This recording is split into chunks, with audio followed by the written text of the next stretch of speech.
Bienvenue dans votre émission Coffre aux idées. Nous nous retrouvons de nouveau sur ce plateau afin d'échanger autour de ce thème que nous avons commencé il y a maintenant quelques semaines sur le rôle de l'Église dans la communauté. Depuis quelques semaines, comme je disais maintenant, nous abordons ce thème au travers de plusieurs études et aujourd'hui nous aborderons une nouvelle étude sur Jésus subvenait à leurs besoins. Sans plus tarder, je proposerai à Jessica de prier avec nous. Inclinons la tête. Notre Père Céleste, merci de nous permettre de nous réunir afin que nous puissions étudier ta parole, Seigneur. Puisses-tu permettre aussi que nous sur le plateau ainsi que ceux qui nous regardent comprennent et appliquent ta parole afin que nous puissions refléter Dieu. Aide-nous durant ce moment de méditation. Au nom de Jésus pour ta gloire. Amen. Amen. Amen. Merci Jessica. Donc, comme je disais, nous vous remercions d'avoir choisi d'être avec nous. Je veux quand même présenter ceux qui sont là aujourd'hui. Donc, Ouijiz, Maël, Jessica qui a prié, Josué, Lorraine et Charles. Bienvenue à vous. Merci d'avoir pris le temps et d'être ici afin de partager autour de cette étude numéro 9 sur Jésus subvenait à leurs besoins. Sans plus tarder, j'invite l'un d'entre vous à lire le texte de référence qui se trouve dans Matthieu au chapitre 9, verset 35. Jésus parcourait toutes les villes et les villages, enseignant dans les synagogues, prêchant la bonne nouvelle du royaume et guérissant toute maladie et toute infirmité. Merci, Ouijiz. Lorsque nous lisons le guide d'études, il y a un mot qui apparaît, le mot « servolution ». Comment vous qui avez étudié cette leçon, comprenez-vous ce terme « servolution » ? Moi, je le comprends comme étant un mélange de deux mots, service et révolution. Révolution qui est donc un changement par rapport à des habitudes déjà établies et le service, donc on peut le définir comme une aide à la personne. Merci Lorraine. D'autres éléments par rapport à ce terme?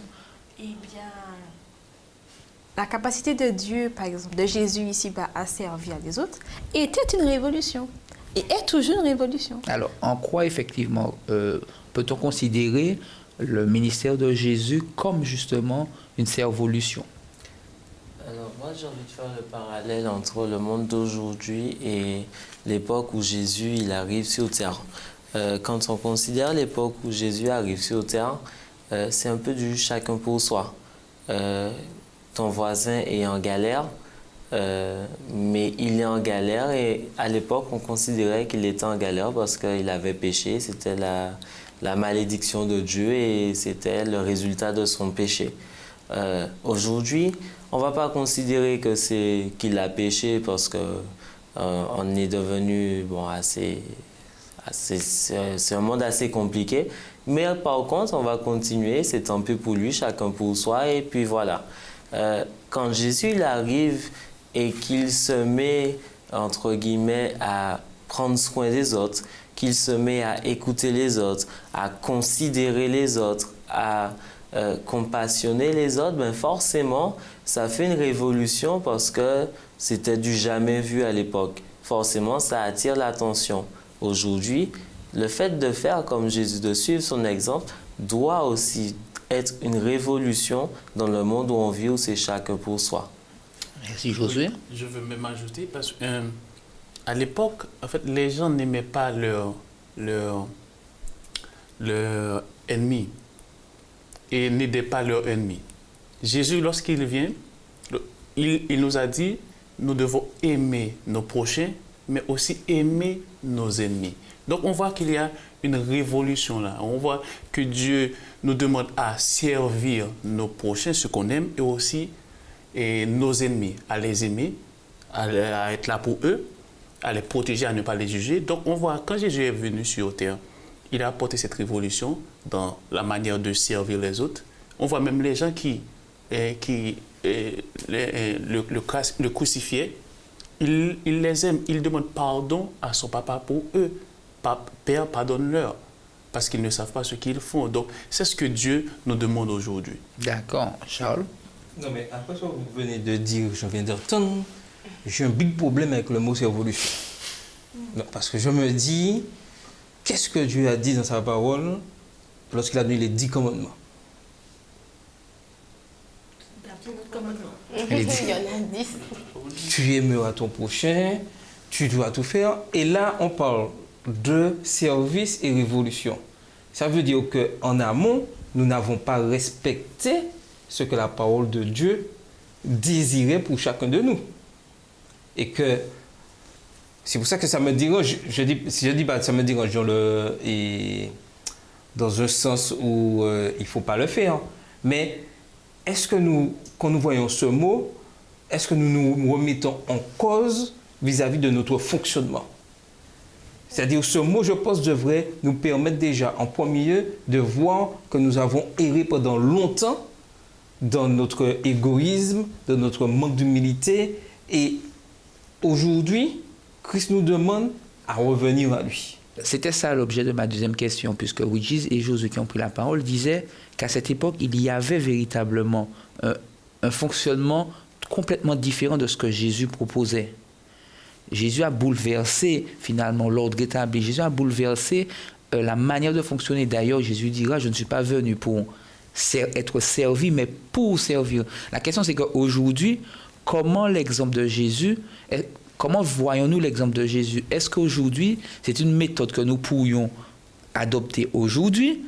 Est-ce qu'il est nécessaire aujourd'hui d'avoir une servolution ou est-ce qu'on est déjà dedans, puisque nous sommes membres de l'Église de Dieu, l'Église qui est baignée par le message et l'enseignement de Jésus? Est-ce qu'aujourd'hui, on a besoin d'avoir une servolution chez nous?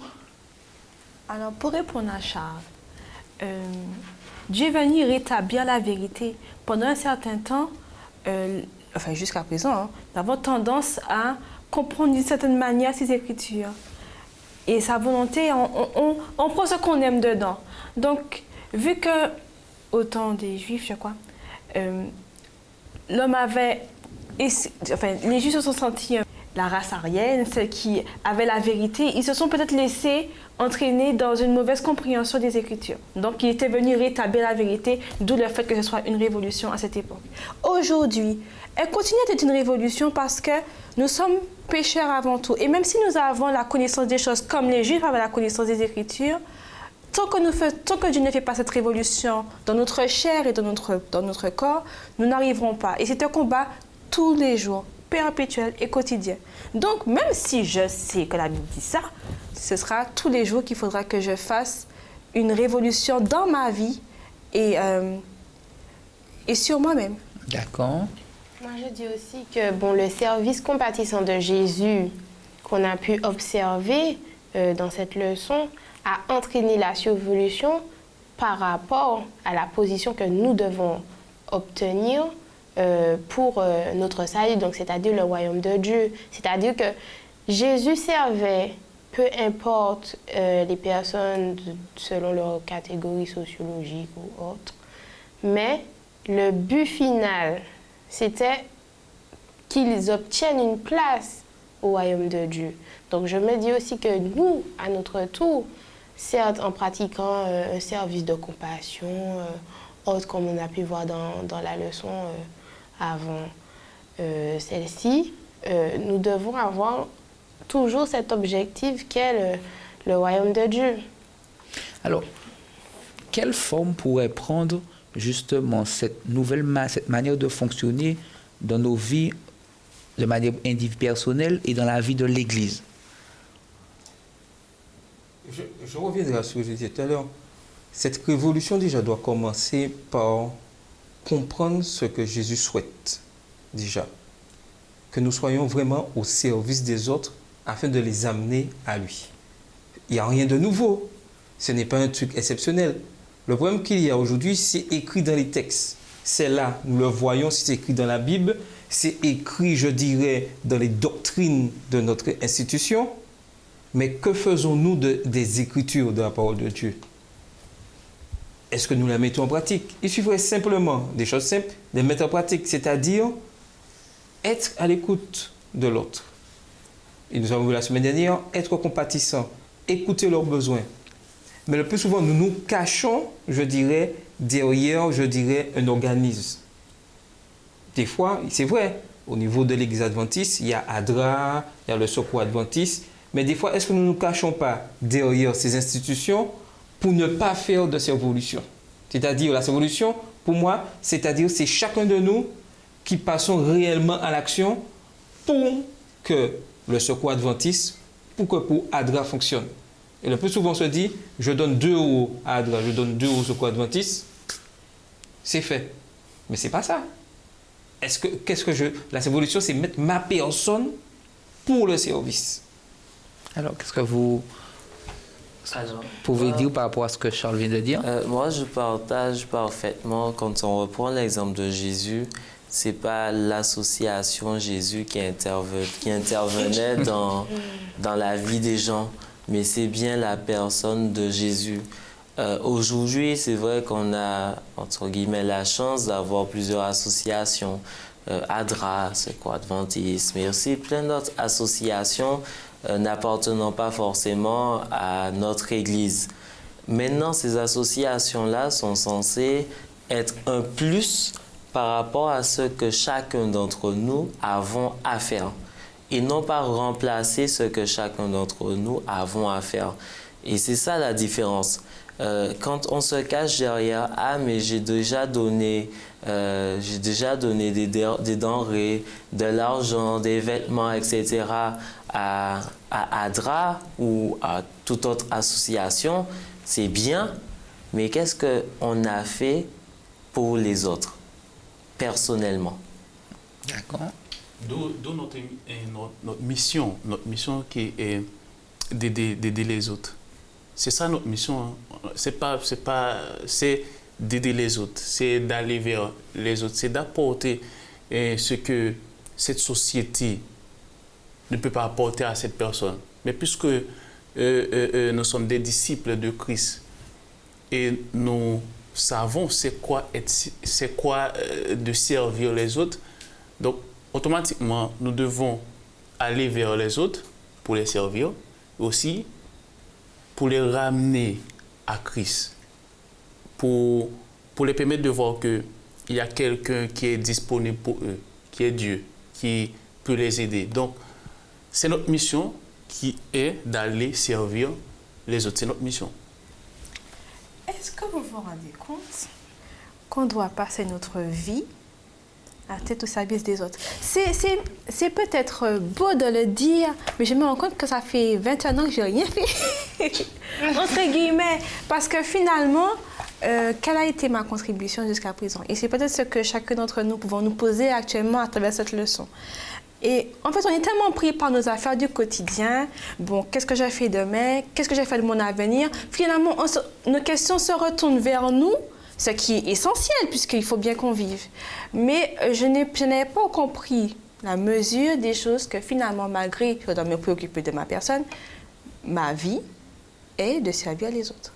Et de servir toi. Et en faisant quoi exactement? Non, mais l'opportunité est toujours là, c'est-à-dire que mon voisin a besoin d'une aide. Est-ce que je vais